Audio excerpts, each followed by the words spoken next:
രാജസ്ഥാനിലെ അജ്മീർ നഗരത്തിലെ സവാപതി എന്ന ഒരു പ്രദേശം 2025 സെപ്റ്റംബർ മാസം 18 പുലർച്ചെ 4 മണിക്ക് ഹെഡ് കോൺസ്റ്റബിൾ ഗോവിന്ദ് ശർമ്മ തന്റെ ഡ്രൈവറിനൊപ്പം ഒരു ജീപ്പിൽ ആ പ്രദേശത്തേക്ക് പോയി. സവാപതി പ്രദേശത്ത് 24 മണിക്കൂറും പ്രവർത്തിക്കുന്ന ഒരു പെട്രോൾ പമ്പ് ഉണ്ടായിരുന്നു. ചുറ്റും കാടുകളും കുറ്റിക്കാടുകളുമായി നിറഞ്ഞു കിടക്കുന്ന ഒരു പ്രദേശം. സമീപത്ത് അന്നാസാഗർ തടാകവും. തെരുവ് വിളക്കുകൾ വളരെ മങ്ങിയതിനാൽ അവിടെ കുറ്റകൃത്യങ്ങൾക്ക് വളരെ സാധ്യതയുണ്ടായിരുന്നു. അതുകൊണ്ടാണ് ഗോവിന്ദ് ശർമ്മ പതിവ് പോലെ ആ വഴി പോയത്. ജീപ്പ് മുന്നോട്ട് പോകുമ്പോൾ റോഡിന്റെ നടുവിൽ 25-നും 30 വയസ്സിനും ഇടയിൽ പ്രായമുള്ള ഒരു യുവാവിനെയും യുവതിയെയും അദ്ദേഹം കണ്ടു. ഇരുവരും എന്തോ അന്വേഷിക്കുന്നത് പോലെ ഇരുവശത്തും നോക്കി നിൽക്കുകയായിരുന്നു. അവർ എന്തിനാണ് അവിടെ നിൽക്കുന്നത് എന്ന് അദ്ദേഹത്തിന് സംശയമായി. അവർ പോലീസ് വാഹനം കണ്ട് ഒരുപക്ഷെ ഭയന്ന് അഭിനയിക്കുന്നതാകാം എന്നാദ്യം അദ്ദേഹം കരുതി. ആ പ്രദേശം അനധികൃത പ്രവർത്തനങ്ങൾ നടക്കാനുള്ള സാധ്യതകൾ ഏറെയുള്ള ഒരു പ്രദേശമാണ്. അതിനാൽ ഗോവിന്ദ് ശർമ്മ ജീപ്പ് നിർത്തി അവരെ വിളിച്ചു. ഇത്രയും അതിരാവിലെ 4 മണിക്ക് ഇവിടെ നിങ്ങൾ എന്താണ് ചെയ്യുന്നത്? നിങ്ങൾ ആരാണ് എന്ന് ആ യുവാവിനോട് ചോദിച്ചു. അവൻ മറുപടി പറഞ്ഞു, സർ, എന്റെ പേര് അൽകേഷ് ഗുപ്ത, വയസ്സ് 32. എന്റെ സ്വദേശം ഉത്തർപ്രദേശിലെ വാരണാസിയാണ്. ഇവിടെ അടുത്തുള്ള ഒരു റെസ്റ്റോറന്റിൽ ജോലി ചെയ്യുന്നു. പിന്നീട് ഗോവിന്ദ് ശർമ്മ ആ കൂടെയുള്ള യുവതിയെ കുറിച്ച് ചോദിച്ചു. ഈ പെൺകുട്ടി ആരാണ്? നീ ഇവരെ ഇവിടെ കൊണ്ടുവന്നത് എന്തിനാണ്? ഇപ്പോൾ അയാൾ പറഞ്ഞു, ഇല്ല സാർ, ഇത് എൻ്റെ ഭാര്യയാണ്. പേര് അഞ്ജലി, വയസ്സ് 28. ഞങ്ങൾ രണ്ടുപേരും വാരണാസിയിൽ നിന്നുള്ളവരാണ്. അജ്മീറിൽ ജോലി ചെയ്യാൻ വന്നവരാണ്. ഇരുവരും ഒരു ഹോട്ടലിനോട് ചേർന്ന റെസ്റ്റോറൻറ്റിലാണ് ജോലി ചെയ്യുന്നത് എന്നും പറഞ്ഞു. എല്ലാം കേട്ട ശേഷം ഗോവിന്ദ് ശർമ്മ പറഞ്ഞു, ഇത്രയും രാവിലെ നിങ്ങൾ ഇവിടെ നിൽക്കരുത്. വീട്ടിൽ ചെന്ന് വിശ്രമിക്കുക. ഇവിടെ കുറ്റകൃത്യങ്ങൾ അധികം നടക്കുന്ന സ്ഥലമാണ് എന്ന്. ഇപ്പോൾ അൽകേഷ് വളരെ ഭയപ്പെടുത്തുന്ന ഒരു കാര്യം പറഞ്ഞു. സർ, ഇന്നലെ രാത്രി ഏകദേശം ഒരു 10:30-ന് ഭാര്യ ഞങ്ങളുടെ 3 വയസ്സുള്ള കുഞ്ഞിനെ ഉറക്കാനായി പുറത്തേക്ക് കൊണ്ടുവന്നു. കുഞ്ഞിനെ തോളിലിട്ട് ഉറക്കി. ആ സമയം അവൾക്കൊരു ഫോൺ കോൾ വന്നു. ഫോൺ എടുക്കാനായി കുഞ്ഞിനെ താഴെ നിർത്തിയിട്ട് അവൾ ഫോൺ സംസാരിച്ചു. സംസാരം കഴിഞ്ഞ് താഴെ നോക്കിയപ്പോൾ കുഞ്ഞിനെ കാണാനില്ല. ഇത് കേട്ട ഉടനെ ഗോവിന്ദ് ശർമ്മ ഈ അഞ്ജലിയോട് ചോദിച്ചു, നിങ്ങൾ ഏത് ഭാഗത്തേക്കാണ് നടന്നത്? എവിടെയാണ് കുഞ്ഞിനെ നിർത്തിയത്? എല്ലാം വിശദമായി പറയാൻ ആവശ്യപ്പെട്ടു.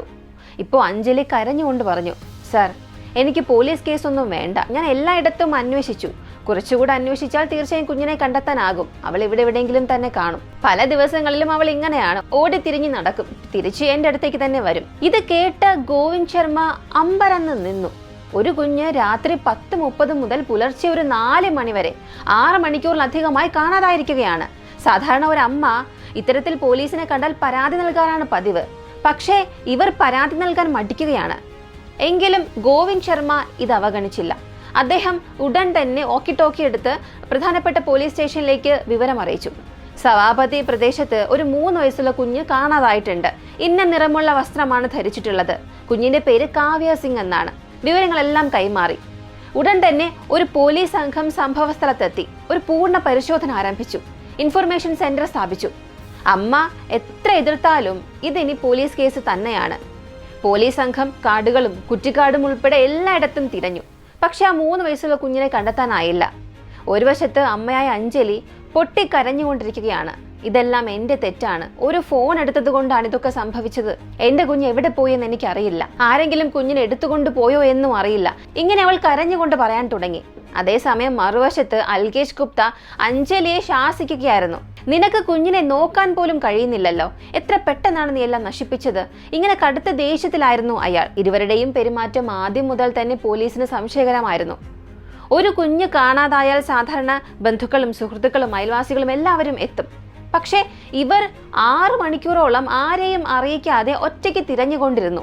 അപ്പോൾ ഇവർ ശരിക്കും തിരയുകയായിരുന്നോ? അല്ലെങ്കിൽ എന്തെങ്കിലും മറയ്ക്കുകയായിരുന്നോ?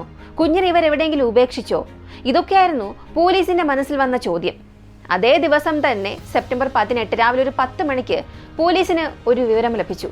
സവാപതി പ്രദേശത്തിനടുത്തുള്ള അന്നാസാഗർ തടാകത്തിൽ ചില നാട്ടുകാർ ഒരു കുഞ്ഞിന്റെ ശരീരം വെള്ളത്തിൽ പൊങ്ങിക്കിടക്കുന്നത് കണ്ടു എന്ന്. ഉടൻ തന്നെ പോലീസ് സംഘവും ഫോറൻസിക് സംഘവും ആ തടാകത്തിനടുത്തേക്കെത്തി. അവിടെ എത്തി നോക്കിയപ്പോൾ 3 വയസ്സുള്ള ഒരു കുഞ്ഞിന്റെ ശരീരം വെള്ളത്തിൽ പൊങ്ങിക്കിടക്കുകയായിരുന്നു. ഇത് കണ്ടതോടെ അഞ്ജലിയും അൽകേഷും അലറിക്കരഞ്ഞു. എനിക്കറിയില്ല സാർ, എന്റെ കുഞ്ഞ് ഇവിടെ എത്തിയെന്ന് എനിക്ക് അറിയില്ല സാർ. ഞാൻ മറ്റൊരു ഭാഗത്താണ് തിരഞ്ഞത്. ആരെങ്കിലും എന്റെ കുഞ്ഞിനെ ഇവിടേക്ക് എറിഞ്ഞതാണോ? അല്ലെങ്കിൽ കുഞ്ഞറിയാതെ വീണതാണോ? ഒന്നും അറിയില്ല. ഇങ്ങനെ അമ്മ നിലവിളിച്ചുകൊണ്ട് പറഞ്ഞു. പോലീസ് ഉടൻ തന്നെ ഒഫീഷ്യൽ നടപടികളെല്ലാം ആരംഭിച്ചു. ഫോറൻസിക് സംഘം പരിശോധിച്ചു. കുഞ്ഞ് സ്വയം വെള്ളത്തിൽ വീണതാണോ അല്ലെങ്കിൽ ആരെങ്കിലും തള്ളിയിട്ടതാണോ എല്ലാം പരിശോധിക്കുകയാണ്.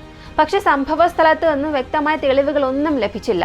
അതുകൊണ്ട് മൃതദേഹം അടുത്തുള്ള ഒരു സർക്കാർ ആശുപത്രിയിലേക്ക് പോസ്റ്റ്മോർട്ടം ചെയ്യാൻ അയച്ചു. പോസ്റ്റ്മോർട്ടം റിപ്പോർട്ടിൽ പറയുന്നത് ഇങ്ങനെയാണ്: കുഞ്ഞ് വെള്ളത്തിൽ വീണ് ശ്വാസം മുട്ടി മരിച്ചിട്ടുണ്ട്. വെള്ളം ശ്വാസകോശത്തിലേക്ക് കയറി. ഒടുവിൽ മരണം സംഭവിച്ചു. അതായത് അതൊരു മുങ്ങി മരണമാണ് എന്ന് റിപ്പോർട്ട് സ്ഥിരീകരിച്ചു. എന്നാൽ പോലീസിന്റെ മുന്നിലെ ഏറ്റവും വലിയ ചോദ്യം ഇതായിരുന്നു: കുഞ്ഞ് ശരിക്കും അപകടത്തിൽ വീണതാണോ അല്ലെങ്കിൽ ആരെങ്കിലും തള്ളിയിട്ടതാണോ? സാധാരണ ഇത്തരത്തിലുള്ള കേസുകൾ അപകട മരണം എന്ന പേരിൽ അടച്ചു പൂട്ടാറുണ്ട്. സുരക്ഷയില്ലാത്ത പ്രദേശം, കുട്ടി സ്വയം വീണു എന്നൊക്കെയാണ് പതിവ് വിശദീകരണം. എന്നാൽ ഹെഡ് കോൺസ്റ്റബിൾ ഗോവിന്ദ് ശർമ്മയ്ക്ക് ഒരു കാര്യം മനസ്സിൽ നിന്നും മായുന്നേ ഇല്ലായിരുന്നു. ആദ്യം ഇവർ എന്തുകൊണ്ട് പരാതി നൽകിയില്ല? ഞങ്ങൾ വന്നപ്പോൾ പോലും നിങ്ങൾ പോകൂ സാർ, ഞങ്ങൾ കുഞ്ഞിനെ കണ്ടെത്താം എന്ന് പറഞ്ഞ് ഞങ്ങളെ ഒഴിവാക്കാൻ ശ്രമിച്ചത് എന്തുകൊണ്ടാണ്? ഇതൊക്കെ കൊണ്ട് തന്നെ ഇതൊരു സാധാരണ അപകട കേസ് മാത്രമല്ല എന്ന് അദ്ദേഹം ഉറപ്പിച്ചു. അതുകൊണ്ട് അഞ്ജലിയെയും അൽകേഷിനെയും സ്റ്റേഷനിലേക്ക് വിളിച്ചു. ഇതൊരു സാധാരണ അന്വേഷണമാണ് എന്നാണ് പറഞ്ഞതെങ്കിലും അവരോട് വിശദമായ വിവരങ്ങൾ ചോദിച്ചു. നിങ്ങൾ ആരാണ്? കുടുംബ പശ്ചാത്തലം എന്താണ്? വിവാഹ സർട്ടിഫിക്കറ്റ് എവിടെ? കുഞ്ഞിന്റെ ജനനരേഖകൾ എവിടെ? ഇപ്പോഴാണ് ഒരു ഞെട്ടിക്കുന്ന സത്യം പുറത്തു വന്നത്. ഇവർ ഭാര്യാഭർത്താക്കന്മാരല്ല. കുഞ്ഞ് അൽകേഷിന്റെ മകളും അല്ല. അഞ്ജലി പറഞ്ഞത്, സരി, കുഞ്ഞ് എന്റേതാണ്. എന്നാൽ കുഞ്ഞിന്റെ അച്ഛൻ, യഥാർത്ഥ അച്ഛൻ വാരണാസിയിലാണ്, എൻ്റെ ആദ്യ ഭർത്താവ്. അൽകേഷിനെ കുറിച്ച് ചോദിച്ചപ്പോൾ പറഞ്ഞത്, ഇവൻ എൻ്റെ രണ്ടാം ഭർത്താവാണ്, ഞങ്ങൾ വിവാഹം കഴിക്കാൻ തീരുമാനിച്ചിരിക്കുകയാണ് എന്ന്. ഇതോടെ പോലീസിന്റെ സംശയം ശക്തമായി. വിവാഹമില്ലാത്തൊരു ബന്ധം, മറച്ചുവെച്ച ഒരു കുഞ്ഞ്, ഒരുമിച്ചുള്ള താമസം, ഇവയെല്ലാം ചേർന്ന് കുറ്റകൃത്യത്തിന്റെ ഒരു സാധ്യത അവിടെ ഉണ്ടാക്കി. തുടർന്നുള്ള അന്വേഷണത്തിലാണ് ഈ അഞ്ജലിയുടെ ജീവിത കഥ പുറത്തു വരുന്നത്. അഞ്ജലി സിംഗ്, 28 വയസ്സ്, 8 വർഷം മുൻപ് വാരണാസിയിൽ രാജു എന്ന യുവാവിനെ വിവാഹം കഴിച്ചു. രാജു ഒരു സ്വകാര്യ കമ്പനിയിൽ എക്സിക്യൂട്ടീവ് ആയിരുന്നു. നല്ല ശമ്പളം, സ്ഥിരമായ ഒരു ജീവിതം. വിവാഹത്തിന് ശേഷം അവർ വാടക വീട്ടിൽ താമസിച്ചു. 3 വർഷത്തിന് ശേഷം ഇവർക്കൊരു പെൺകുഞ്ഞ് ജനിച്ചു, കാവ്യ സിംഗ്. സന്തോഷകരമായ ഒരു കുടുംബം, വലിയ ചിലവുകളൊന്നും ഇല്ല, സ്നേഹമുള്ള കുഞ്ഞ്, സ്ഥിര വരുമാനം, പുറമേ നോക്കിയാൽ എല്ലാം പൂർണ്ണമായ ഒരു ജീവിതം. പക്ഷേ അവിടെ മുതലാണ് എല്ലാം തകരാൻ തുടങ്ങിയത്. അവർ താമസിച്ചിരുന്ന ആ ബിൽഡിങ്ങിന്റെ ഒരു മേൽനോട്ടക്കാരനായിരുന്ന അൽകേഷ് ഗുപ്ത. വാടക പിരിക്കുക, പ്രശ്നങ്ങൾ പരിഹരിക്കുക എല്ലാം അവന്റെ ചുമതലയായിരുന്നു. അതേ കെട്ടിടത്തിൽ തന്നെയാണ് അവനും താമസിച്ചിരുന്നത്. അഞ്ജലിയെ ആദ്യമായി കണ്ട നാൾ മുതൽ അൽകേഷിന്റെ മനസ്സിൽ അവളോടൊരു ആകർഷണം ഉണ്ടായിരുന്നു. വിവാഹിതയാണ് എന്നറിഞ്ഞിട്ടും അവൻ 3 വർഷത്തോളം അവളെ പിന്തുടർന്നു. കുഞ്ഞ് ജനിച്ചതിന് ശേഷം പോലും അഞ്ജലിയുടെ സൗന്ദര്യം അവനിൽ ആഗ്രഹം വർദ്ധിപ്പിച്ചു. അവൻ ഇടയ്ക്കിടെ മെസ്സേജ് അയക്കാൻ തുടങ്ങി, നീ കുഞ്ഞിനെയും കൊണ്ട് എൻ്റെ ഒപ്പം വരുമോ എന്നൊക്കെ. അങ്ങനെ ഒരു സമ്പൂർണ്ണ കുടുംബ ജീവിതത്തിൽ ഒരു മൂന്നാമൻ കടന്നു വന്നു. ഇതിനിടെ ഭർത്താവായ രാജു കുഞ്ഞ് ജനിച്ചതിന് ശേഷം ഭാര്യയ്ക്കും കുഞ്ഞിനും വേണ്ട സഹായങ്ങളെല്ലാം അയാൾ ചെയ്തു കൊടുത്തതിന് ശേഷം മാത്രമേ വീട്ടിൽ നിന്നും തനിക്ക് ജോലിക്കായി പോകാറുള്ളൂ. രാവിലെ 9 മണിക്ക് വീട്ടിൽ നിന്നും പോയാൽ വൈകുന്നേരം ഒരു 6 മണിക്ക് തിരികെ വരും. ഈ 9 മണിക്കൂർ ജോലിയാണ് തന്റെ കുടുംബത്തിന് ഏറ്റവും അത്യാവശ്യമെന്ന് അദ്ദേഹം കരുതി ജോലി ചെയ്യാൻ തുടങ്ങി. എന്നാൽ ഇതിനിടെ ഈ അൽകേഷ് ഇവരുടെ വീട്ടിലേക്ക് വരാൻ തുടങ്ങി. അഞ്ജലിയോട് സംസാരിക്കുക, കുഞ്ഞിനൊപ്പം കളിക്കുക, അഞ്ജലിയുടെ അനുവാദത്തോടുകൂടി കുഞ്ഞിനെ എടുത്തുകൊണ്ട് നടക്കുക, ഇതെല്ലാം അവന്റെ പതിവായി മാറി. അയൽവാസികൾക്ക് പോലും സംശയം തോന്നാതിരിക്കാൻ ഈ ഒരു സൗഹൃദം അവൻ രഹസ്യമായി തന്നെ സൂക്ഷിച്ചു. ഇരുവരും മൊബൈൽ നമ്പറുകൾ കൈമാറി. ഞാൻ വീട്ടിലെ മാനേജറാണ്, എന്തെങ്കിലും പ്രശ്നമുണ്ടെങ്കിൽ ഉടൻ വാട്സപ്പ് ചെയ്യൂ എന്ന് അൽകേഷ് പറഞ്ഞു. വീണ്ടും രാത്രികളിലൊക്കെ മെസ്സേജ് തുടങ്ങി. നിനക്ക് കുഞ്ഞുണ്ടെങ്കിലും നീ ഇപ്പോഴും വളരെ ചെറുപ്പമാണ്, സുന്ദരിയാണ്, ഇങ്ങനെയുള്ള വാക്കുകൾ കൊണ്ട് അവൻ അഞ്ജലിയെ സ്വാധീനിച്ചു. ആദ്യമൊക്കെ അഞ്ജലി ഇതൊരു സാധാരണ പ്രശംസയായി കണ്ടു. ഭർത്താവ് രാജു ജോലി തിരക്കിലായതിനാൽ സ്വന്തം ജീവിതത്തിലുണ്ടായിരുന്ന ശൂന്യത അവൾ ഈ ഒരു ശ്രദ്ധയിലൂടെ പൂരിപ്പിക്കപ്പെടുമെന്ന് തോന്നി. പതിയെ ആ ഒരു സൗഹൃദം ഒരു തെറ്റായ ബന്ധമായി മാറി. ഒരു ദിവസം അഞ്ജലി അൽകേഷിന് മെസ്സേജ് അയച്ചു, എൻ്റെ ഭർത്താവ് രാവിലെ 9 മണിക്ക് പോയി, കുഞ്ഞുറങ്ങുകയാണ്, നീ ഇപ്പോൾ വീട്ടിലേക്ക് വായെന്ന്. അന്ന് മുതൽ രാജു വീട്ടിലില്ലാത്ത സമയത്തെല്ലാം അൽകേഷ് പതിവായി വീട്ടിൽ വരാൻ തുടങ്ങി. പൈപ്പ് ശരിയാക്കാൻ, ഫാൻ ക്ലീൻ ചെയ്യാൻ, പ്ലംബിംഗ് ജോലികൾക്കായി, ഇങ്ങനെയാണ് സ്ഥിരം ഒരു കാരണം പറഞ്ഞുകൊണ്ട് ഇവരുടെ വീട്ടിലേക്ക് വന്നു. ഇത് ദിവസേന കണ്ടുവന്ന അയൽവാസികൾക്ക് ഇപ്പോൾ ഒരു സംശയം തോന്നി. ഒടുവിൽ ഈ വിവരം രാജുവിനെ അറിയിച്ചു. നീ വീട്ടിൽ നിന്നും പോയ ശേഷം ഈ മാനേജർ ദിവസവും നിന്റെ വീട്ടിൽ വരുന്നുണ്ട്, നിന്റെ ഭാര്യയോട് അല്പം ജാഗ്രത പുലർത്താൻ പറയൂ എന്നായിരുന്നു അയൽവാസികളുടെ ഒരു മുന്നറിയിപ്പ്. ഇത് കേട്ട രാജു അഞ്ജലിയോട് ചോദിച്ചു, അവൻ ദിവസവും വീട്ടിൽ വരാറുണ്ടോ? എന്തെങ്കിലും ജോലി ഉണ്ടെങ്കിൽ ഞാൻ വീട്ടിലുള്ളപ്പോൾ വിളിച്ചാൽ മതി. ഇപ്പോഴാണ് അഞ്ജലിക്ക് അൽകേഷിന്റെ വരവ് എല്ലാവരും ശ്രദ്ധിക്കുന്നുണ്ടെന്ന് മനസ്സിലായത്.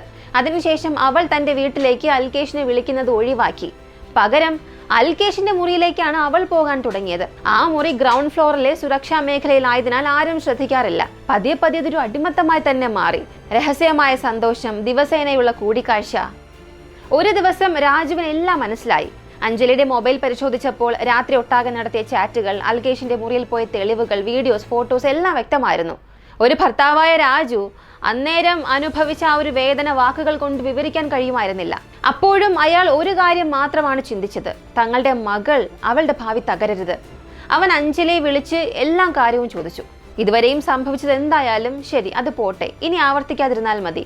നമ്മുടെ മകളുടെ ജീവിതം നശിക്കാൻ പാടില്ല എന്ന് അവൻ കരഞ്ഞുകൊണ്ട് അഞ്ജലിയുടെ കൈ പിടിച്ചപേക്ഷിച്ചു. പക്ഷെ അഞ്ജലി മാറിയില്ല. അവൾ വീണ്ടും വീണ്ടും അൽകേഷിന്റെ മുറിയിലേക്ക് പോകാൻ തുടങ്ങി. ഇത് കണ്ട രാജുവിന് അവസാനം സഹിക്കാൻ കഴിഞ്ഞില്ല. ശരിയാണ്, ആർക്കാണ് സഹിക്കാൻ കഴിയുക? എത്ര വട്ടമാണ് ഒരാണ് സഹിക്കുക? അവസാനം അവൻ അഞ്ജലിയുടെ മാതാപിതാക്കളെ വിളിച്ച് എല്ലാം പറഞ്ഞു. ഇനി അവളോടൊപ്പം ഞാൻ ജീവിക്കാൻ ആഗ്രഹിക്കുന്നില്ല. അവളെ ഇനി ഞാൻ മറ്റെവിടേക്കെങ്കിലും കൊണ്ടുപോയാൽ പോലും ഈ ഒരു ബന്ധം അവൾ ഒരിക്കലും വിട്ടുപോകില്ല. അവസാനം രാജു വിവാഹമോചനത്തിന് അപേക്ഷ നൽകി. ഇവിടെ നിന്നും തുടങ്ങുകയാണ് ഈ ഒരു കഥയുടെ ഏറ്റവും ഭീകരമായ ഒരു അധ്യായം. വിവാഹമോചന നടപടികൾ പൂർത്തിയായപ്പോൾ അഞ്ജലി കരുതിയതുപോലെ ഒന്നും കാര്യങ്ങൾ നടന്നില്ല. കുഞ്ഞ് ചെറുപ്പമായതിനാൽ അമ്മയോടൊപ്പം തന്നെ കുഞ്ഞ് താമസിക്കണം എന്നായിരുന്നു കോടതിയുടെ തീരുമാനം. എന്നാൽ അഞ്ജലി കുറ്റക്കാരിയാണ് എന്ന് വ്യക്തമായതിനാൽ കുഞ്ഞിനെ കാണാനുള്ള മുഴുവൻ അവകാശവും പിതാവായ രാജുവിന് നൽകി. ആഴ്ചയിൽ ഒരിക്കൽ അല്ലെങ്കിൽ മാസത്തിൽ ഒരിക്കൽ എപ്പോഴായാലും രാജുവിന് കുഞ്ഞിനെ കാണാനുള്ള ഒരു അനുവാദം നൽകി. രണ്ടാമത്തെ നിർണായകമായ ഒരു കാര്യം രാജു പറഞ്ഞതാണ്, എനിക്കൊരു സാഹചര്യത്തിലും മെയിൻ്റനൻസ് നൽകാൻ കഴിയില്ല എന്നാണ്. അഞ്ജലി മറ്റൊരാളുമായി ബന്ധത്തിലാണെന്നും അതിന്റെ എല്ലാ തെളിവുകളും മൊബൈൽ ഫോണിൽ ഉണ്ടെന്നും അദ്ദേഹം കോടതിയിൽ വ്യക്തമാക്കി. ഇപ്പോൾ അവൾക്കൊപ്പം ജീവിക്കാൻ മറ്റൊരു പുരുഷനുണ്ട്. അവർ ഉടൻ വിവാഹം കഴിക്കാനാണ് പോകുന്നത്. അവൾക്കിനി എന്റെ സഹായം ആവശ്യമില്ല എന്ന് രാജു തുറന്നു പറഞ്ഞു. കോടതിയും ആ വാദം അംഗീകരിച്ചു. അതോടുകൂടി വിവാഹമോചനം ഔദ്യോഗികമായി നടപ്പിലാക്കി. വിവാഹമോചനം കഴിഞ്ഞ ഉടൻ തന്നെ അഞ്ജലി ഒരു തീരുമാനമെടുത്തു. ഇനി വാരണാസിയിൽ താമസിക്കാൻ കഴിയില്ല. ഇവിടെ നിന്നാൽ ആളുകൾ മോശമായി സംസാരിക്കും. അതുകൊണ്ട് കുഞ്ഞിനെയും കൂട്ടി അൽകേഷ് ഗുപ്തയോടൊപ്പം അവൾ രാജസ്ഥാനിലെ അജ്മീർ നഗരത്തിലേക്ക് മാറി. അജ്മീറിൽ അവർ ഒരു വാടക വീട്ടിൽ താമസിക്കുന്നു. അൽകേഷ് ഒരു ഹോട്ടൽ റെസ്റ്റോറൻറ്റിൽ ജോലിക്ക് പോകുന്നു. അഞ്ജലിയും അതേ ഹോട്ടലിൽ തന്നെ ജോലി തുടങ്ങി. ജോലിക്ക് പോകുമ്പോൾ അടുത്ത വീട്ടിലുള്ള ആരെങ്കിലും കുഞ്ഞിനെ നോക്കും എന്ന് പറഞ്ഞ് കുഞ്ഞിനെ വീട്ടിൽ ഒറ്റയ്ക്കാക്കിയിട്ട് പോകുമായിരുന്നു. ഇതായിരുന്നു അവരുടെ ഒരു പുതിയ ജീവിതം. ഈ മുഴുവൻ വിവരങ്ങളും പോലീസിന്റെ ചോദ്യം ചെയ്യലിലൂടെ ഹെഡ് കോൺസ്റ്റബിൾ ഗോവിന്ദ് ശർമ്മയ്ക്ക് ലഭിച്ചു. ഇപ്പോൾ അദ്ദേഹത്തിന് ഒരു കാര്യം വ്യക്തമായി, ഈ കുഞ്ഞിന് അമ്മയ്ക്ക് മാത്രമല്ല പിതാവായ രാജുവിനും അവകാശമുണ്ട്. അതിനാൽ ഉടൻ തന്നെ രാജുവിനെ വിളിച്ചറിയിക്കാൻ നിർദ്ദേശം നൽകി. രാജുവിനെ വിളിച്ച് നിങ്ങളുടെ കുഞ്ഞ് മരിച്ചു എന്നറിയിച്ചപ്പോൾ ഫോണിന്റെ മറുവശത്ത് അദ്ദേഹം പൊട്ടിക്കരഞ്ഞു. സാർ, ഇന്നലെ രാത്രി തന്നെ കുഞ്ഞ് കാണാതായതിന്റെ വിവരം എനിക്ക് ലഭിച്ചു. ഞാൻ ഉടൻ തന്നെ വാരണാസി പോലീസ് സ്റ്റേഷനിൽ കാണാതായ പരാതി നൽകിയിരുന്നു. ഇപ്പോൾ നിങ്ങൾ പറയുന്നത് എൻ്റെ കുഞ്ഞ് മരിച്ചുവെന്നാണോ? എന്താണ് സംഭവിച്ചത് സാർ? അന്നാസാഗർ തടാകത്തിൽ കുഞ്ഞ് മരിച്ചു കിടന്നു. ഇത് അപകടമാണോ കൊലപാതകമാണോ എന്ന് ഞങ്ങളിപ്പോൾ അന്വേഷിക്കുകയാണ് എന്നും പോലീസ് രാജുവിനെ അറിയിച്ചു. വിശദമായി ചോദ്യം ചെയ്യാനായി അദ്ദേഹത്തെ സ്റ്റേഷനിലേക്ക് വിളിച്ചു. അടുത്ത കുറച്ച് മണിക്കൂറിനുള്ളിൽ രാജു സ്റ്റേഷനിലേക്ക് എത്തി. നിങ്ങൾ എന്ത് ചോദിച്ചാലും ഞാൻ മറുപടി നൽകും എന്ന് അദ്ദേഹം പറഞ്ഞു. പോലീസിന് ഇപ്പോഴുള്ള ഒരു പ്രധാനപ്പെട്ട ലക്ഷ്യം ഒന്നാണ്, രാജു പറയുന്നതും അഞ്ജലിയും അൽകേഷ് പറയുന്നതും ഒന്നാണോ എന്ന് പരിശോധിക്കുക. ചോദ്യം ചെയ്യലിൽ രാജു പറഞ്ഞ എല്ലാ കാര്യങ്ങളും ഇരുവരുടെയും മൊഴിയുമായി പൂർണ്ണമായും ഒത്തുപോയി. സാർ, അഞ്ജലിയും അൽകേഷും എന്നെ ചതിച്ചു, അവർ ഒളിച്ചോടി. അതുകൊണ്ടാണ് ഞാൻ വിവാഹമോചനം നേടിയത്. ഇതോടെ പോലീസ് ഉറപ്പിച്ചു രാജുവിന് കുഞ്ഞിന്റെ മരണത്തിൽ ഒരു പങ്കും ഇല്ല എന്ന്. ഈ അന്വേഷണം കൂടുതൽ ഗൗരവത്തിലേക്ക് മാറി. അഞ്ജലിയോട് പോലീസ് വീണ്ടും ചോദിച്ചു, ഒരു അമ്മയായ നിങ്ങൾ എന്തുകൊണ്ട് ആ സമയം പോലീസിനെ വിളിച്ചില്ല, എന്തുകൊണ്ട് സഹായം തേടിയില്ല എന്ന്. ഈ ചോദ്യം കേട്ടപ്പോൾ അഞ്ജലിയുടെ കണ്ണുകളിൽ വ്യക്തമായ ഭയം കാണപ്പെട്ടു. വിയർപ്പിൽ മുഴുകിയ ശരീരം, വിറയ്ക്കുന്ന ശബ്ദം. ഇല്ല സാർ, ഞാൻ എൻ്റെ മകളെ ഒരിക്കലും കൊല്ലില്ല. എനിക്കെങ്ങനെ അതിന് കഴിയും? ഇങ്ങനെ അവൾ കരഞ്ഞുകൊണ്ട് പറഞ്ഞു. ഇത്തരം കരച്ചിലുകൾ പോലീസ് മുൻപും കണ്ടിട്ടുണ്ട്. പോലീസുകാരങ്ങനെ എളുപ്പത്തിൽ വഞ്ചിക്കാനൊന്നും കഴിയില്ലല്ലോ. ഒരു വശത്ത് അഞ്ജലിയുടെ നിഷേധം, മറുവശത്ത് ശക്തമായ സാഹചര്യ തെളിവുകൾ. അതിനാൽ പോലീസ് CCTV പരിശോധന ആരംഭിച്ചു. അന്നാസാഗർ തടാകം ചുറ്റും കോമ്പൗണ്ട് മതിൽ, സുരക്ഷാ വേലി, ഇതൊക്കെയുള്ളൊരു പ്രദേശമാണ്. ഒരിടത്ത് മാത്രം സുരക്ഷയില്ലാത്ത ഒരു പ്രവേശന കവാടമുണ്ട്. ഒരു 3 വയസ്സുള്ള കുഞ്ഞ് ആ ഒരു പ്രവേശന കവാടം എങ്ങനെയാണ് കണ്ടെത്തി? ഈ 80% സുരക്ഷാ വേലി കടന്നാൽ മാത്രമേ ആ കവാടത്തിൽ എത്തുകയുള്ളൂ. ഇതെല്ലാം കഴിഞ്ഞ കുഞ്ഞ് എങ്ങനെയാണ് വെള്ളത്തിലേക്ക് വീണത്? ഇതൊക്കെ പോലീസിന് വലിയ ചോദ്യമായിരുന്നു.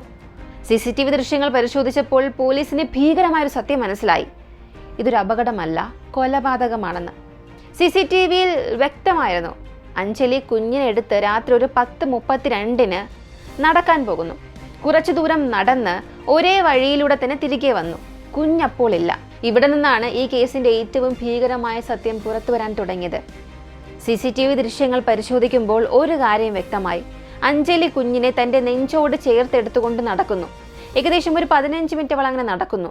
കുഞ്ഞിനെ ഉറക്കാനായിരുന്നു ശ്രമം. നെഞ്ചോട് ചേർത്ത് പിടിച്ച് ഒരു പാട്ട് പാടിക്കൊണ്ടവൾ നടന്നു. അമ്മയുടെ ശബ്ദം കേട്ട് അമ്മ എന്നെ ഉറക്കിക്കൊണ്ടിരിക്കുന്നു എന്ന് കരുതി ആ കുഞ്ഞ് സ്നേഹത്തോടെ അവളുടെ നെഞ്ചിൽ തന്നെ അങ്ങ് ചാരി ഉറങ്ങി. പക്ഷേ രാത്രി 10:30 മുതൽ ഒരു 12 വരെ ക്യാമറയിൽ അവൾ മാത്രം കാണപ്പെട്ടു. 12 മണിക്ക് ശേഷം അവൾ എവിടെ പോയി, കുഞ്ഞിനെ എവിടേക്ക് കൊണ്ടുപോയി, അതിന് വ്യക്തമായ ദൃശ്യങ്ങളൊന്നുമില്ല. പിന്നീട് 1:30 അവൾ വീണ്ടും അതേ ക്യാമറ ഫ്രെയിമിൽ തിരിച്ചെത്തി. അപ്പോൾ അവളുടെ കയ്യിൽ കുഞ്ഞില്ല. അവൾ ഫോൺ സംസാരത്തിലാണ്. CCTV ദൃശ്യങ്ങളിൽ നിന്നും ഒരു കാര്യം വ്യക്തമാണ്. അവൾ അന്നാസാഗർ തടാകത്തിനടുത്തുള്ള സുരക്ഷയില്ലാത്ത ഭാഗത്തേക്ക് പോയി. അവിടെ നിന്നും തിരികെ വന്നപ്പോൾ കുഞ്ഞ് അവളുടെ കയ്യിൽ ഉണ്ടായിരുന്നില്ല. അവൾ കുറച്ചു നേരം അവിടെ ഇരിക്കുന്നു. അല്പസമയം കഴിഞ്ഞ് അൽകേഷ് ഗുപ്ത അവിടെ എത്തുന്നു. ഇരുവരും തമ്മിൽ എന്തൊക്കെയോ കാര്യം ഗൗരവമായി തന്നെ സംസാരിക്കുന്നു. അതിനുശേഷം ഇരുവരും തിരച്ചിൽ നടത്തുന്നത് പോലെ അഭിനയിക്കുന്നു. പോലീസിന് ഇവിടെ ഒരു വലിയ സംശയം തോന്നി. ഒരു 3 വയസ്സുള്ള കുഞ്ഞിനെ ആ സ്ഥലം വരെ എങ്ങനെ കൊണ്ടുപോയി? കുഞ്ഞ് ഉറക്കത്തിലായിരുന്നാലും വീഴുമ്പോൾ അമ്മേ അമ്മ എന്ന് വിളിക്കുമല്ലോ. ഒരാൾ പോലും ആ കുഞ്ഞിന്റെ ശബ്ദം കേട്ടില്ലേ? ഇനി കുഞ്ഞിനെ അങ്ങനെ ആർക്കും എടുത്തുകൊണ്ടുപോകാനും കഴിയില്ല. ഇതൊക്കെ നിർണായക തെളിവുകളായിരുന്നു. പോലീസ് അവരെ അതേ സ്ഥലത്ത് വെച്ച് ചോദ്യം ചെയ്യാൻ തുടങ്ങി. അടുത്ത ഘട്ടമായി CCTV ദൃശ്യങ്ങൾ അഞ്ജലിക്കും അൽകേഷ് ഗുപ്തയ്ക്കും കാണിച്ചു കൊടുത്തു. അൽകേഷ് ഇത് കണ്ടപ്പോൾ നാടകീയമായി അങ്ങ് ഞെട്ടി. സർ, ഇതെന്താണ്? കുഞ്ഞിനെ കൊന്നോ? എങ്ങനെയൊക്കെ അവൻ നടിച്ചു. പോലീസിന് അപ്പോൾ തന്നെ മനസ്സിലായി ഇത് അഭിനയമാണെന്ന്. നീ ഇവരോടൊപ്പം ജീവിച്ചു, നിനക്കെല്ലാം അറിയാമായിരുന്നു. ഈ നാടകമൊന്നും ഇവിടെ വേണ്ട എന്ന് പറഞ്ഞു. എന്നിട്ട് കടുത്ത ചോദ്യം ചെയ്യൽ ആരംഭിച്ചു. ഭയത്തിന്റെ ഉച്ചത്തിൽ ഒടുവിൽ അഞ്ജലി തകർന്നു. അവൾ പറഞ്ഞ ആദ്യ വാക്കുകൾ അത് പോലീസിനെ പോലും ഞെട്ടിപ്പിച്ചു. അതെ സാർ, ഞാൻ എൻ്റെ മകളായ കാവ്യയെ കൊന്നു. അവളുടെ കുറ്റസമ്മതം ഇങ്ങനെയായിരുന്നു. സാർ, ആ സ്ഥലത്ത് സുരക്ഷയില്ല എന്ന് എനിക്ക് നന്നായി തന്നെ അറിയാം. 10:30 മുതൽ 1:30 വരെ പാട്ടുപാടി ഞാൻ ഉറക്കാൻ ശ്രമിച്ചു. 1:30 അവൾ പൂർണ്ണമായും ഉറങ്ങിയപ്പോൾ ആരും അവിടെ ഇല്ല എന്ന് അറിഞ്ഞ് ഞാൻ അവളെ തടാകത്തിനടുത്തേക്ക് കൊണ്ടുപോയി. അവിടെ നിന്നാണ് ആ ഒരു അമ്മ ഒരു കൊലയാളിയായി മാറിയത്. ചിന്തിച്ചാൽ പോലും ഹൃദയം വിങ്ങിപ്പോകും. ഒരു 3 വയസ്സുള്ള കുഞ്ഞ്, എപ്പോഴും അമ്മ അമ്മ എന്ന് വിളിച്ചുകൊണ്ട് അമ്മയെ വിശ്വസിച്ചിരുന്ന ഒരു കുഞ്ഞ്, ഉറങ്ങിക്കിടക്കുമ്പോൾ താൻ വെള്ളത്തിലേക്ക് എറിഞ്ഞ് കൊല്ലപ്പെടുമെന്ന് ആ കുഞ്ഞ് ഒരിക്കലും ചിന്തിച്ചിരുന്നില്ല. ആ അമ്മയുടെ മുഖം അവസാനമായി കണ്ട് ശ്വാസകോശത്തിലേക്ക് വെള്ളം കയറി ശ്വാസം മുട്ടി വേദനയോടെ അവൾ മരിച്ചു. ഇത് കേട്ടപ്പോൾ പോലീസിന് പോലും വികാരം നിയന്ത്രിക്കാൻ കഴിഞ്ഞില്ല. ഇവൾക്ക് എങ്ങനെ ഒരു 3 വയസ്സുള്ള കുഞ്ഞിനെ കൊല്ലാൻ സാധിച്ചു? ഈ ചോദ്യത്തിന് അഞ്ജലി നൽകിയ മറുപടി അതിലും ഭീകരമായിരുന്നു. സാർ, ഞാൻ ആദ്യം എൻ്റെ ആദ്യ ഭർത്താവിനെ ഉപേക്ഷിച്ചു, അൽകേഷിനെ വിശ്വസിച്ചു. എന്നാൽ എപ്പോഴും ഞങ്ങൾക്കിടയിൽ വഴക്ക്. ഇതെല്ലാം കാരണം ഞങ്ങൾക്കിടയിൽ ദിവസേന വഴക്കുകളാണ്. ഈ പ്രശ്നങ്ങൾക്കെല്ലാം കാരണം ഞാനാണ് എന്നവൻ മാനസികമായി എന്നെ വേദനിപ്പിച്ചു. ആ സമ്മതത്തിലാണ് ഞാൻ എൻ്റെ കുഞ്ഞിനെ കൊന്നത്. ഒരു കുഞ്ഞ് ഈ 2 പേരുടെയും സ്വാർത്ഥതയ്ക്ക് ഇരയായി മാറി. ഇത് കേട്ട പോലീസ് അൽകേഷ് ഗുപ്തയോട് കടുത്ത ചോദ്യങ്ങൾ ഉന്നയിച്ചു. നീ അവളെ സ്നേഹിച്ചിരുന്നു, കുഞ്ഞുണ്ട് എന്ന് അറിഞ്ഞിട്ടും ബന്ധം തുടർന്നു. വിവാഹമോചനം കഴിഞ്ഞിട്ടും കുഞ്ഞിനെ ഒപ്പം കൊണ്ടുവന്നു. എന്നിട്ടും ആ കുഞ്ഞിനെ സ്വീകരിക്കാൻ നിനക്ക് കഴിഞ്ഞില്ലേ? അൽകേഷ് ഇതിന് പറഞ്ഞത്, സാർ, സത്യം പറയാം, കുഞ്ഞിനെ എൻ്റെ കുഞ്ഞിനെ പോലെയാണ് ഞാൻ കണ്ടത്. പക്ഷേ ഇതൊന്നും കൊലപാതകത്തിലേക്ക് നയിക്കുമെന്ന് ഞാൻ ഒരിക്കലും കരുതിയില്ല. പക്ഷേ പോലീസ് തിരിച്ചറിഞ്ഞു, കുറ്റസമ്മതം മാത്രമല്ല, കൊലപാതകത്തിന് വ്യക്തമായ പ്രേരണയും ആ കേസിൽ തെളിയിക്കണമെന്ന്. അതിനാൽ ഈ കേസിൽ അഞ്ജലിയെ കേന്ദ്രീകരിച്ചാണ് ഈ ഒരു അന്വേഷണം കൂടുതൽ ശക്തമായത്. ഇവിടെ നിന്നാണ് ഈ ഒരു കേസ് കോടതിയിലേക്ക് നീങ്ങുന്നത്. പോലീസ് അൽകേഷ് ഗുപ്തയെ വിശദമായി ചോദ്യം ചെയ്തു. നീ അഞ്ജലിയെ സ്നേഹിച്ചു, ആ കുഞ്ഞിനെ സ്വന്തം കുഞ്ഞിനെ പോലെ കണ്ടു, എന്നിട്ടും സത്യം പറയാതെ എത്ര കാലം ജയിലിൽ കിടക്കാനാണ് നിന്റെ ഉദ്ദേശം? ഇങ്ങനെ ഒരു മുന്നറിയിപ്പ് നൽകി. ഭയവും സമ്മർദ്ദവും കൂടിയതോടെ അഞ്ജലി പതിയെ സത്യം സമ്മതിച്ചു. അവൾ പറഞ്ഞത് പോലീസിനെ വീണ്ടും നടുക്കി. സർ, ഞാൻ വലിയൊരു തെറ്റ് ചെയ്തു. രാജു എന്നെ നന്നായി മനസ്സിലാക്കിയ ഒരാളായിരുന്നു. എനിക്ക് വേണ്ട എല്ലാ സന്തോഷവും തന്നിരുന്നു. പക്ഷേ ഒരു മോഹം കാരണം ഈ മാനേജറായ അൽകേഷിനോട് ഞാൻ തന്നെ അടുത്തു. അവന് വേണ്ടി എല്ലാം ത്യജിച്ചു. വിവാഹമോചനം കഴിഞ്ഞാൽ കോടതി എനിക്ക് മാസം തോറും മെയിൻ്റനൻസ് നൽകുമെന്ന് ഞാൻ ഉറപ്പിച്ചിരുന്നു. പക്ഷേ എനിക്കൊരു പൈസ പോലും ലഭിച്ചില്ല. ഇപ്പോൾ ഞാനൊരു ചെറിയ ഹോട്ടലിൽ ജോലി ചെയ്യുന്നു. അൽകേഷ് ഒരു റെസ്റ്റോറൻറ്റിൽ ജോലി ചെയ്യുന്നു. വാടക പോലും കൊടുക്കാൻ ഞങ്ങൾ ഒരുപാട് കഷ്ടപ്പെടുന്നുണ്ട്. വിവാഹം കഴിക്കാൻ പോലും ഞങ്ങൾക്ക് പണമില്ല സാർ. ഇങ്ങനൊരു സാഹചര്യത്തിൽ ഒരു കുഞ്ഞിനെ എങ്ങനെ ഞങ്ങൾ വളർത്തും? ആ ദേഷ്യത്തിലും അഹങ്കാരത്തിലും ഞാൻ എൻ്റെ കുഞ്ഞിനെ കൊന്നു സാർ. കുഞ്ഞ് മരിച്ചാൽ രാജുവിന് വേദന ഉണ്ടാകുമെന്ന് ഞാൻ വിചാരിച്ചു. ഇത് കേട്ടപ്പോൾ പോലീസിന് മനസ്സിലായി, ഇവളൊരു അമ്മയല്ല, ക്രൂരയായ ഒരു മനുഷ്യയാണ്. ആ കുഞ്ഞ് ഒരു തെറ്റും ചെയ്തിട്ടില്ല. പകയില്ല, ലോഭയില്ല, ദ്വേഷമില്ല. മുതിർന്നവരുടെ ലാഭത്തിൻ്റെയും വാസനയുടെയും ഒരു ഇരയായി കുഞ്ഞു കൊല്ലപ്പെട്ടു. ഇതിലൂടെയൊക്കെ നമ്മൾ ഒരു കാര്യം മനസ്സിലാക്കണം. നമ്മുടെ രാജ്യത്ത് വിവിധ തരത്തിലുള്ള ദമ്പതികളുണ്ട്. ചിലർ വിവാഹം കഴിഞ്ഞ് കുട്ടികളെ ആസൂത്രണം ചെയ്ത് ജീവിക്കുന്നു. അത് ശരിയാണ്. ചിലർ കുഞ്ഞ് വരുന്നത് ദൈവത്തിൻ്റെ അനുഗ്രഹമാണെന്ന് സ്വീകരിക്കുന്നു. അത് വളരെ മനോഹരമാണ്. അതേസമയം വർഷങ്ങളോളം കുട്ടികളില്ലാതെ ആശുപത്രികളിലും ദൈവാലയങ്ങളിലും കയറി ഇറങ്ങി വേദനയോടെ ജീവിക്കുന്ന ദമ്പതികളുണ്ട്. അവർക്ക് കുഞ്ഞ് കിട്ടിയിരുന്നെങ്കിൽ, ഈ കുഞ്ഞിനെ കിട്ടിയിരുന്നെങ്കിൽ ജീവനേക്കാൾ വലുതായി സ്നേഹിച്ചു വളർത്തിയനെ. പക്ഷേ വിധിയുടെ ഒരു വിരോധാഭാസം. സ്നേഹിക്കാൻ അറിയാത്ത, വെറും വാസനയിൽ മാത്രം ജീവിച്ച രണ്ടുപേരുടെ കൈകളിലാണ് ഈ പാവം പിഞ്ചു കുഞ്ഞെത്തിയത്. ഞാൻ എപ്പോഴും പറയാറുണ്ട്, തെറ്റായ ബന്ധങ്ങൾ അവസാനം കുറ്റകൃത്യത്തിലേക്കാണ് നയിക്കുക എന്ന്. ഇവിടെ അതാണ് സംഭവിച്ചത്. പക്ഷേ കുറ്റം ചെയ്തവരല്ല മരിച്ചത്. ഒരു നിരപരാധിയായ കുഞ്ഞാണ്. അവളെ കൊന്നുകളയുന്നതിന് പകരം അനാഥാലയത്തിലേക്കോ ആർക്കെങ്കിലുമൊക്കെ കൊടുക്കാമായിരുന്നു. അവൾ ജീവിച്ചിരിക്കുമായിരുന്നു. സന്തോഷത്തോടു കൂടി അവൾ വളരുമായിരുന്നു. ഈ വീഡിയോ കാണുന്ന എല്ലാവരോടും എനിക്കൊരു ചോദ്യം മാത്രമാണുള്ളത്. ഇങ്ങനെയുള്ള സ്ത്രീകൾക്ക് എന്ത് ശിക്ഷയാണ് നൽകേണ്ടത്? ഒരു നിരപരാധിയായ കുഞ്ഞിനെ കൊന്ന ഏറ്റവും വലിയ പാപത്തിന് എന്ത് മറുപടിയാണ്, എന്ത് വിലയാണ് കൊടുക്കേണ്ടത്? ദയവായി നിങ്ങളുടെ അഭിപ്രായങ്ങളും നിർദ്ദേശങ്ങളും കമൻറ്റിൽ പറയുക. ഈ വീഡിയോ കാണുന്ന ആരെങ്കിലും കുഞ്ഞൊരു ഭാരമാണ്, എൻ്റെ ജീവിതം ഈ കുഞ്ഞ് നശിപ്പിച്ചു എന്നൊക്കെ ചിന്തിക്കുകയാണെങ്കിൽ ദയവായി ആ ചിന്ത ഇവിടെ തന്നെ അവസാനിപ്പിക്കുക. ഒരു കുഞ്ഞിനെ കൊല്ലരുത്. ആ കുഞ്ഞിനെ അനാഥാലയത്തിലേക്കോ ആർക്കെങ്കിലും നിങ്ങൾ ഏൽപ്പിക്കുക. ആ കുഞ്ഞ് വളരട്ടെ. നിങ്ങൾ ജീവിക്കുക. നിങ്ങൾ ജീവിക്കുന്നത് പോലെ തന്നെ ജീവിക്കാനുള്ള അവകാശം അവർക്കുമുണ്ട്. ഒരു കുഞ്ഞ് അപ്രതീക്ഷിതമായൊന്നും വരുന്നതല്ലല്ലോ. നമ്മുടെ പ്രവൃത്തികളിലൂടെയാണ് കുഞ്ഞ് ഈ ലോകത്തിലേക്ക് കാലെടുത്ത് വയ്ക്കുന്നത്. അവർ വന്നാൽ അവർ നമ്മുടേതാണ്. അത് അംഗീകരിച്ച് ജീവിക്കാൻ പഠിക്കണം. ഈ ഒരു വീഡിയോ ഒരു സാമൂഹിക ബോധവൽക്കരണമായി മാറും എന്ന് ഞാൻ വിശ്വസിക്കുന്നു. നിങ്ങളോട് പറയാനുള്ളത്, മാക്സിമം ഈ ഒരു വീഡിയോ നിങ്ങളുടെ ഫ്രണ്ട്സ്, ഫാമിലി, നിങ്ങൾക്ക് അറിയാവുന്നവർക്കൊക്കെ ഒന്ന് ഷെയർ ചെയ്യുക. കാണട്ടെ, ലോകത്തിൽ ഇങ്ങനെയെല്ലാം സംഭവിക്കുന്നുണ്ട്. നമ്മളെ തെറ്റൊരിക്കലും ആവർത്തിക്കരുത് എന്ന് തെറ്റ് ചെയ്യണമെന്ന് ആഗ്രഹിക്കുന്നവർ അല്ലെങ്കിൽ ആ ഒരു ചിന്തയുള്ളവർ മനസ്സിലാക്കണം. ഇതുവരെയും ലൈക്ക് ചെയ്യാതെ കണ്ടുകൊണ്ടിരിക്കുന്നവരാണെങ്കിൽ ദയവ് ചെയ്തൊരു ലൈക്ക് തരിക. നിങ്ങൾ ഷെയർ ചെയ്തില്ലെങ്കിൽ കൂടിയും നിങ്ങൾ നൽകുന്ന ഒരു ലൈക്കായിരിക്കും മറ്റൊരുപാട് പേരിലേക്ക് ഈ വീഡിയോ കൊണ്ട് എത്തിക്കുന്നത്. ഇതുപോലുള്ള വ്യത്യസ്തമായ കേസുകളെക്കുറിച്ച് താല്പര്യമുള്ളവരാണെങ്കിൽ നമ്മുടെ ചാനൽ നിങ്ങൾക്ക് ഇപ്പോൾ തന്നെ സബ്സ്ക്രൈബ് ചെയ്യാം. മറ്റൊരു വീഡിയോയുമായി വീണ്ടും കാണാം.